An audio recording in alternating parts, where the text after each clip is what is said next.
সময়ের সঙ্গে সঙ্গে সবকিছুর বদল হয়। সদ্য তৈরি হওয়া ঝকঝকে বিল্ডিংটারও সময়ের সঙ্গে সঙ্গে পলেস্তারা খসে। এক সময় মনের মতো করে তৈরি করা লনে আগাছা শ্যাওলা জন্মায় অযত্ন অবহেলায়।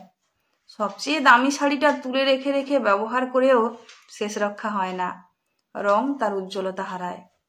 ফুল ফল ভর্তি গাছটা একদিন বুড়ো হয়, কম বয়সের টান টান চামড়া কুঁচকে যায় বয়সের নিয়মে।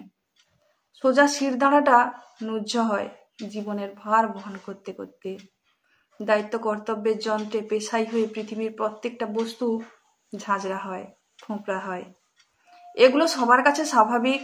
শুধু যন্ত্রণা পেতে পেতে, ঠক্কর খেতে খেতে, আহত হতে হতে, সইতে সইতে, ক্ষইতে ক্ষইতে অর্ধমৃত হয়েও মানুষের বদলাতে চাওয়া কেউ মেনে নিতে পারে না। মানুষকে সমস্ত প্রতিকূলতার বিরুদ্ধে আপ্রাণ প্রতিরোধ চালিয়ে যেতে হয় দাঁতে দাঁত চেপে। কারণ পৃথিবীতে সবাই বদলে গিয়ে নিস্তার পায় না, কেউ কেউ আসে আজীবন লড়াইয়ের জন্য।